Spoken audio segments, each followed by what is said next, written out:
Amados, nós que fomos livres no Senhor, recebemos a salvação, precisamos ser felizes e sonhar, queridos. E sonhar com coisas grandiosas. E sonhar com coisas tremendas. E sonhar com coisas que os nossos olhos hoje não enxergam, mas que vão enxergar. Que vão ser coisas tremendamente grandes, amados.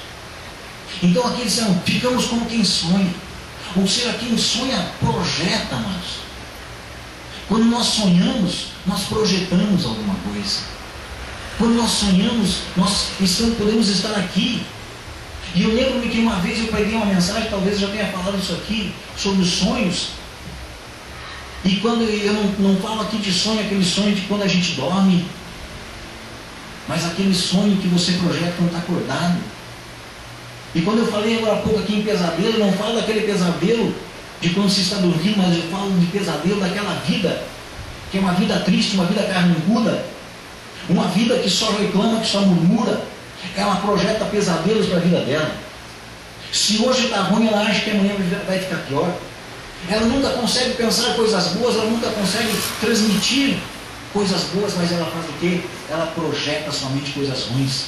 Ela se sente uma dor muscular, ela já pensa que é uma dor num órgão interno, que pode ser um câncer. Está com dor de barriga, ela já pensa que está com um problema gástrico tremendo, terrível, que está ali com um problema na vesícula, que está com câncer, está com dor de cabeça. Muitas vezes foi qualquer coisinha que pode ter acontecido no dia dela, toma uma água, dá uma acalmada, já vai passar, que pode ser até estresse. Muitas vezes ela pensa, não, já estou com tumor. Isso é pesadelo. Mas não, quem sonha, projeta. Aqui ele fala, quando Deus restaurou a nossa sorte, quando Deus salvou a nós, quando um dia nós confessamos o Senhor Jesus Cristo como nosso Salvador, Deus nos resgatou das trevas, Deus nos resgatou de um poço de lama, Ele nos tirou de lá. Nós ficamos como quem sonha, a alegria do primeiro amor. Eu e você, como povo feliz, como povo alegre de Deus, precisamos sonhar muito, sonhar com coisas grandes. Sonhar com o futuro das nossas filhas, sonhar com o futuro dos nossos familiares, sonhar com coisas que Deus vai fazer em nossas vidas. O versículo 2, ele fala sobre outra coisa.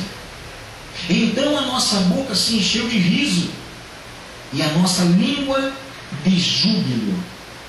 Aqui ele fala, aqui a nossa boca se encheu de riso, ou seja, felicidade. E a nossa língua se encheu de quê? De júbilo. Confissão de testemunhos, confissão de gozo, confissão de uma vida plena.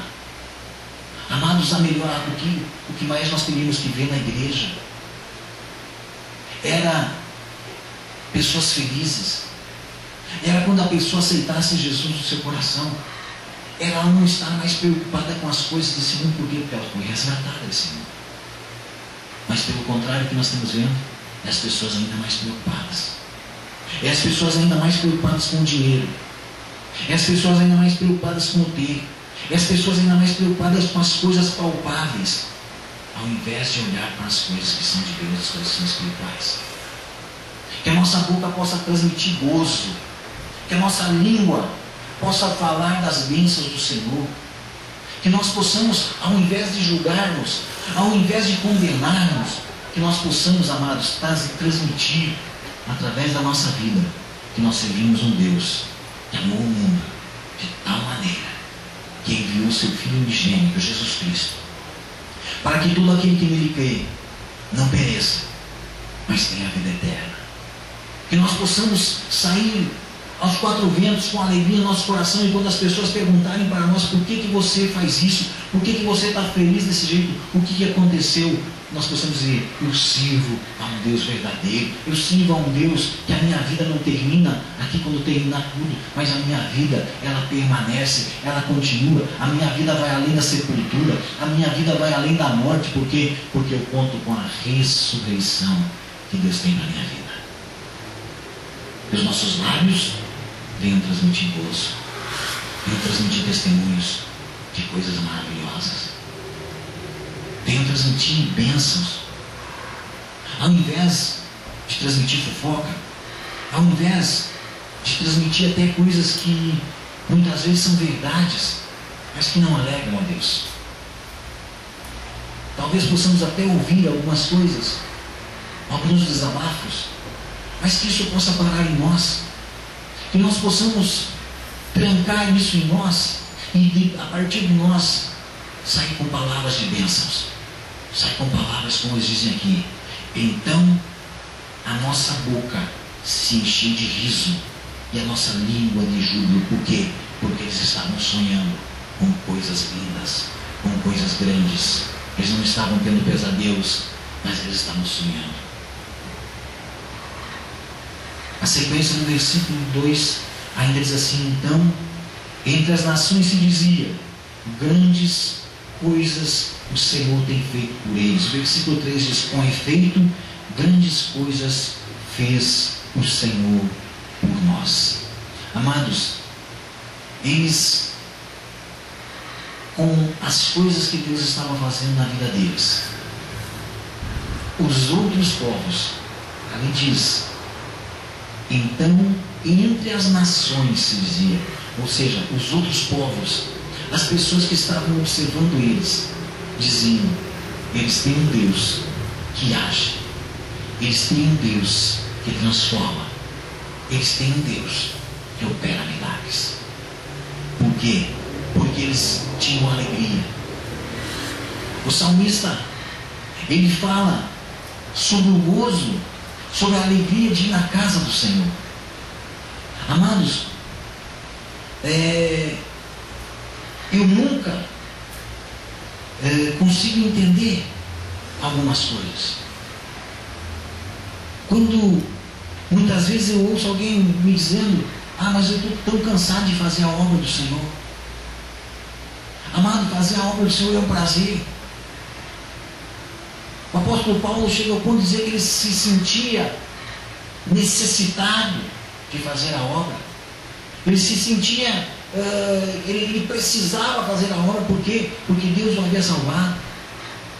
E quando nós temos esse gozo, quando nós temos essa alegria e entendemos o que é a salvação, entendemos o que Deus fez pela nossa vida, nós não vamos mais sentir o peso, mas nós vamos testemunhar, e as pessoas vão ver os milagres acontecendo, as pessoas vão ver as transformações acontecendo na nossa vida, as pessoas vão ver a alegria que existe em nós, e as pessoas vão dizer: o Deus deles faz coisas diferentes, o Deus deles trabalha. Por quê? Porque eles não podiam fazer nada. Você imagina um povo que saiu, é resgatado novamente, sai da cadeia novamente, sai da escravidão novamente. Eles não tinham nada, eles haviam perdido tudo. E quando eles foram aprisionados da sua terra e levados, as suas casas, as suas coisas foram destruídas, tudo ficou para trás. 70 anos, amado. Nós que moramos aqui, nós sabemos, amados, que uma casa que fica fechada um ano aqui, de um ano para o outro, é teia de aranha, é areia que entra por tudo enquanto é qualquer buraquinho que entra. Eles lá no deserto, naquela região árida onde eles moravam, você imagina 70 anos, tudo destruído, eles não tinham mais nada, mas Deus estava fazendo na vida deles, e eles testemunhavam isso. Então, olha, amados, testemunho de milagres, as outras pessoas vendo Deus fazendo na vida deles. O versículo 4 e o versículo 5, então o versículo 3 diz assim: com efeito, grandes coisas fez o Senhor por nós, por isso estamos alegres. Queridos, eu não consigo entender um cristão que esteja triste, porque simplesmente eu acordar pela manhã e saber o seguinte, que a Bíblia diz que as misericórdias de Deus se renovam a cada manhã. Ou seja, se eu errei ontem, eu fiz coisas erradas ontem, eu pedi perdão a Deus, a Bíblia diz que hoje pela manhã as misericórdias de Deus se renovaram. Ou seja, a misericórdia de Deus está sobre a minha vida novamente. E quando eu vejo isso, amados, não tem como eu ficar triste, não tem como eu ficar reclamando das coisas, mas eu preciso, Senhor, testemunhar grandes coisas. O versículo 5 e o versículo 6, eles têm um versículo aqui que, esses dois versículos aqui são muito pregados, e